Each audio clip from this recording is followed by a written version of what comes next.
இந்த இந்தியாவில் மட்டும் ஏன் ஏழை பணக்கார வித்தியாசம் ஜாஸ்தியாக இருக்குது தெரியுமா?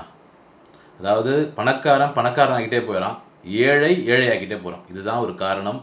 பணக்காரனுக்கும் ஏழைக்குள்ள வித்தியாசம் ரொம்ப வெகுண்டு இருக்குது.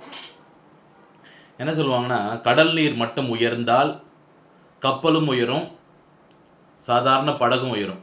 ஆனால் இந்தியாவில் மட்டும் பொருளாதாரம் உயரும் போது பணக்காரர்கள் மட்டும் உயர்ந்துட்டு போகிறாங்க, ஏழைகள் ஆகிட்டே போகிறாங்க. இந்த டிஃப்ரென்ஸ் வந்து இப்படி இருக்குது.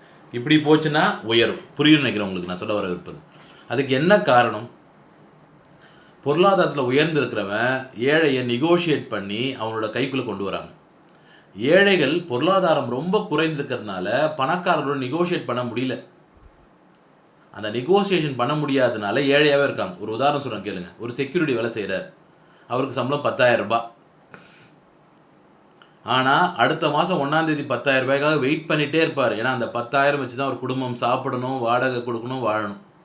அப்போ ஒரு மாதமும் அடுத்த மாதம் 10,000 ரூபாய்க்கு வெயிட் பண்ணிட்டு இருக்காருன்னா அவரால் முதலாளிகிட்ட போயிட்டு 11,000 ரூபாய் கேட்க முடியுமா? ஏன்னா 1000 ரூபாய் கூட கேட்டால் இந்த வேலை இல்லைன்னு சொல்லிட்டா இந்த மாதம் வாடகை எப்படி கட்டுறது, எப்படி ஃபீஸ் கட்டுறது, எப்படி சாப்பிட்றதுன்றத பயம் இருக்கும். ஏன் சம்பளம் உயர்வு கேட்குறது? லீவே கேட்க மாட்டார். ஏன்னா லீவு கேட்டு வேலையை விட்டு தூக்கிட்டா. ஸோ இந்த பயம் வந்து இந்தியாவில் மட்டும்தான் அதிகமாக இருக்குது.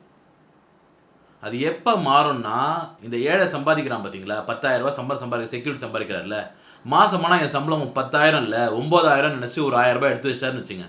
அப்போ 10 மாதத்தில் 10,000 ரூபாய் சேர்ந்துடும்.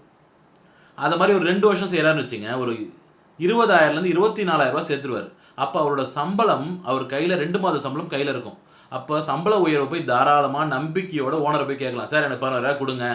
இல்லை முடியாதுப்பா அப்படின்னு சொன்னால் என்ன பண்ணுவோம்? பரவாயில்ல, வேறு வேலை தேடிக்கிறேன்னு 2 மாதம் அவருக்கு நேரம் இருக்கும். ஒரு வேலை தேடிடலாம், 12,000 ரூபாய் 15,000 வேலைக்கு போயிடலாம். இல்லைனா அடித்தாலும் உதவாயின்னு அங்கேயே வேலை செய்ய வேண்டியது தான். இதுதான் நடந்துட்டுருக்கு இந்தியாவில். இது மாறணும்னா ஒரு குறைந்த சம்பளம் வாங்குறவங்களும் குறைந்தபட்சம் 10% சேமித்து வச்சு உன்னோட பொருளாதாரத்தை உயர்த்தினா மட்டும்தான் கேள்வியை கேட்க முடியும். பாக்கெட்டில் 10 ரூபா இருந்தாங்க பேச்சே வரும். உங்கள் அக்கௌண்ட்டில் 2 மாதம் சம்பளம் இருந்தால் ஓனர் தாராளமாக கேட்பேன், சார் என்னோட உழைப்புக்கு 10,000 10,000 1000 எக்ஸ்ட்ரா விட்டு கேட்பேன். இல்லைனா வாயை மூடிட்டு வேலை செய்யணும். இதுதான் உலகத்தில், அதுவும் இந்தியாவில் நடந்துட்டுருக்கு. இந்த மாற்றத்தை பணக்காரங்க கொண்டு வர மாட்டாங்க, ஏழைகள் கொண்டு வரணும். ஒருத்தரும் டாஸ்மாகில் போய் ஆயிரக்கணக்கில் செலவு பண்ணுறதும் இல்லைனா வந்து தவறான விஷயங்களை செலவு பண்ணுறதும் நிறுத்திட்டு தன்னோட சம்பளத்தில் கொஞ்சமாக சேமித்து வச்சிங்கன்னா கண்டிப்பாக நீங்கள் உயரதில்லை, உங்களோட சமுதாயமே உயரும், உங்களோட சந்ததியே உயரும். இந்த பதிவு பிடிச்சின்னா, உண்மை நினச்சின்னா சப்ஸ்கிரைப் பண்ணுங்கள், லைக் பண்ணுங்கள், ஷேர் பண்ணுங்கள். நான் சொல்கிறது தான் மாற்றுக்கிறது இருந்தால் கமெண்ட் பண்ணுங்கள், நான் ரிப்ளை பண்ணுறேன். தேங்க்யூ ஸோ மச், பாய்.